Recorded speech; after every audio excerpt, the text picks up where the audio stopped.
Global markets విషయానికి వస్తే ఈరోజు గ్లోబల్ మార్కెట్స్ యుఎస్ మార్కెట్ చూసుకుంటే S&P 500 పాజిటివ్ గానే క్లోజ్ అయింది, అరౌండ్ 0.36% పాజిటివ్ గా క్లోజ్ అయింది. అండ్ డౌ జోన్స్ విషయానికి వస్తే డౌ జోన్స్ నెగిటివ్ గా క్లోజ్ అయింది. అండ్ ఫ్రెంచ్ మార్కెట్ CAC 40 విషయానికి వస్తే అది కూడా నెగిటివ్ గానే క్లోజ్ చేసుకోతుంది అనమాట, 1.4% నెగిటివ్ గా క్లోజ్ అయింది. సో గ్లోబల్ ఫ్యాక్టర్స్ మిక్స్డ్ ఉన్నాయి.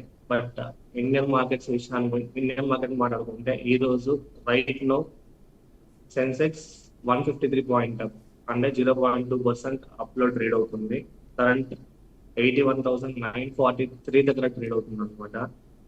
నిఫ్టీ గురించి మాట్లాడుకుంటే 25,109 దగ్గర ట్రేడ్ అవుతుంది, 32 పాయింట్స్ అప్ అయింది, 0.13% పాజిటివ్ గా ట్రేడ్ అవుతుంది. ఆల్మోస్ట్ రెసిస్టెన్స్ దగ్గరికి వచ్చి రెసిస్టెన్స్ తీసుకోలేకపోయింది. రెసిస్టెన్స్ బ్రేక్ అయిందంటే అది సపోర్ట్ గా తీసుకోవాల్సి వచ్చేది, అక్కడ బ్రేక్ అవ్వలేకపోయింది. సో అక్కడ నుంచి మళ్ళీ బ్యాక్ వెళ్తుంది. సో మనం ఇక్కడ గుర్తుపెట్టుకోవాల్సింది ఏంటంటే నెక్స్ట్ ఇమీడియట్ సపోర్ట్ ఒకవేళ 25,000 బ్రేక్ అయితే నిఫ్టీని మనం 24,850 దగ్గర చూడాల్సి వస్తుంది. లేదు నిఫ్టీ 25,200 కానీ రెసిస్టెన్స్ బ్రేక్స్ చేస్తే 25,500 మొమెంటం వైపు ముందుకు వెళ్ళిపోతుంది అనమాట. ఇందాక అన్నట్లు ఆ 3 సెక్టర్స్ ఏవైతే ఉన్నాయో అవి ఫ్లాటర్ అయితే కొంచెం కాన్షియస్ గానే ఉండాల్సి వస్తుంది. అండ్ మనం స్టాక్స్ విషయానికి వస్తే కొన్ని stocks like top research houses post చేసిన కొన్ని స్టాక్స్ మనం మాట్లాడుకుందాం. ఇవి జస్ట్ రీసెర్చ్ హౌస్ రికమెండ్ చేసిన స్టాక్స్ అనమాట, మన పర్సనల్ ఒపీనియన్ లో. లైక్ అక్టోబర్ 1 నుంచి ఇప్పటి వరకు ఏవైతే స్టాక్ రికమెండేషన్స్ వచ్చాయో ఒకసారి చెప్తాను. V-Mart retail, Vishal mart retail అనమాట. ఇది మనకి పోస్ట్ చేసింది వెంచరా వాళ్ళు. అండ్ ఇది మనకి 814 దగ్గర కరెంట్ ప్రైస్ ఉంది, టార్గెట్ ప్రైస్ 1069. విమార్ట్ రీటైల్ వెంచరా వాళ్ళు పోస్ట్ చేశారు, కరెంట్ ప్రైస్ 814 ఉంది, target price 1069. Up side potential 31% up side potential ఉంది.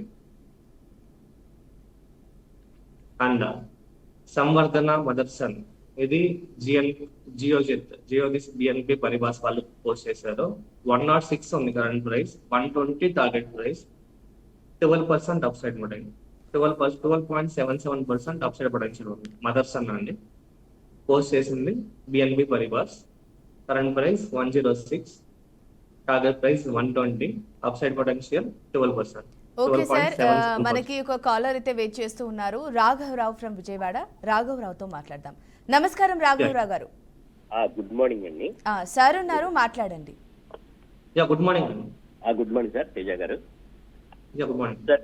ఆల్రెడీ హోల్డింగ్స్ ఉన్నాయి. తేజస్ నెట్వర్క్ 1000 లో ఉన్నాయి సార్, 200. ఏ ప్రైస్ లో కొన్నారండి Tejas network? 1062 rupees average.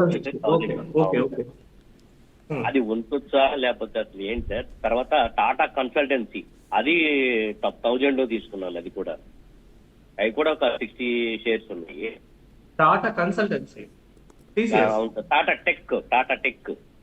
Okay, Tata tech. Okay. Tejas network మీకు షార్ట్ టర్మ్ లో మనకు టెక్నికల్ గా వీక్ గా ఉందండి. ఇప్పుడు కొనద్దండి, యావరేజ్ సేల్ అంటే ఇప్పుడు కొనద్దండి. ఒకవేళ మనం షార్ట్ టర్మ్ అయితే 1066 అయితే మనం ఎగ్జిట్ అయిపోవాలి. ఈ పాయింట్ లో చాలా వీక్ గా ఉంది టెక్నికల్ గా. ఎప్పుడైతే మనకి 740 బ్రేక్ అవుతుందో అప్పుడు మనం ఎంటర్ అవ్వచ్చు ఫర్దర్ గా. అప్పుడు వరకు అయితే తేజస్ నెట్వర్క్ లో ఎంటర్ అవ్వకపోవడం బెటర్. మన ఫర్దర్ గా మీరు యావరేజ్ సేల్ అన్నా కూడా యావరేజ్ చేయకండి. అండ్ టాటా టెక్ అన్నారు టాటా టెక్నాలజీ 714 ఉంది, మీరు 1000 లో తీసుకున్నామన్నారు కదా? అవును సార్, అవును. సేమ్ అండి, ఇది కూడా మనకి 750 దాటితే యావరేజ్ చేసుకుంటే స్కోప్ ఉంది, టెక్నికల్ గా వీక్ గా ఉంది. రైట్. ఓకే రాఘవరావు గారు. రైట్, థ్యాంక్ యూ రాఘవరావు గారు, thanks for calling. And sir మరొక కాలర్ అయితే వెయిట్ చేస్తున్నారు, భాగ్యలక్ష్మి ఫ్రమ్ హైదరాబాద్. భాగ్యలక్ష్మి గారు నమస్కారం అండి. నమస్కారం అండి. గుడ్ మార్నింగ్ సార్ ఉన్నారు, మాట్లాడండి. Hello sir. లక్ష్మి గారు. సార్ మా దగ్గర అనంతరాజు ఉన్నాయి సార్, లాస్ట్ లో ఉంటాం. సారీ అంబుజా సిమెంట్ ఉందండి, 16% లాస్ ఉంది.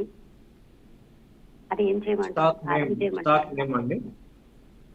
అంబుజా సిమెంట్ అండి. Ambuja cement, okay. 16% లాస్ ఉందండి. యావరేజ్ ఎలా అమ్మేయాలి? అంబుజా సిమెంట్ మీరు అమ్మనవసరం లేదండి, హోల్డ్ చేసుకోవచ్చు అండి. హోల్డ్ చేసుకోవచ్చు. మీరు ఏదైనా యావరేజ్ చేసుకోవాలనుకుంటే ప్రతి 15-20% ఒకసారి కొంచెం కొంచెం యావరేజ్ చేసుకుంటే ఈజీగా మీ లాస్ అనేది రికవర్ అయ్యి ప్రాఫిట్ లోకి వెళ్తారు. ఇది యావరేజ్ చేయమంటారా? యావరేజ్ చేసుకోవచ్చు అండి. చూడండి, ఒకటి గుర్తుపెట్టుకోండి, ఏదైనా ఒక స్టాక్ కొనుక్కునేటప్పుడు స్టాప్ లాస్ స్ట్రిక్ట్ గా మెయింటైన్ చేయండి. 16% దాకా వెయిట్ చేయకండి. ఏదైనా స్టాక్ ఉంటే మనకి 5-10% స్టాప్ లాస్ పెట్టుకొని ఒక టార్గెట్ పెట్టుకొని మనం వాటిని ఫాలో అవడం బెటర్ అన్నమాట. ఒకవేళ మనం లాంగ్ టర్మ్ ఆదేశం ఈ స్టాక్ ఫండమెంటల్ స్ట్రాంగ్ గా ఉంది, నేను ఒకవేళ 20% స్టాప్ లాస్ పెట్టుకున్నాను అన్న సిచ్యుయేషన్ లో ఎప్పుడైతే మనం 15-16% కరెక్షన్స్ జరుగుతాయో అప్పుడు మనం కొంచెం కొంచెం యావరేజ్ చేసుకుంటే స్టాక్ మొమెంటం చూపిస్తే ఈజీగా రికవర్ అయ్యి ఎక్కువ ప్రాఫిట్ వచ్చేదానికి స్కోప్ ఉంది అనమాట. నమస్తే, బీఆర్కే న్యూస్ ప్రేక్షకులకు గుడ్ న్యూస్. స్టాక్ మార్కెట్ లో కొత్త ట్రెండ్స్ ఏంటి? మ్యూచువల్ ఫండ్స్ లో ఇన్వెస్ట్ చేయాలా? బంగారం, వెండి, మెటల్స్ మార్కెట్ ఎలా కదులుతున్నాయి? ప్రముఖ సీనియర్ అనలిస్టులతో విశ్లేషణ, రోజువారీ మార్కెట్ అప్డేట్స్, మీ ఇన్వెస్ట్మెంట్స్ కి సరైన దారి తీసే చిట్కాలు అన్ని ఒకే వేదికపై సోమవారం నుండి శుక్రవారం దాకా ఉదయం 11:30 మీ బీఆర్కే మార్కెట్ బస్ లో. తెలివైన ఇన్వెస్ట్మెంట్స్ కోసం సరైన సమాచారం కావాలంటే బీఆర్కే మార్కెట్ బస్ మిస్ అవ్వకండి.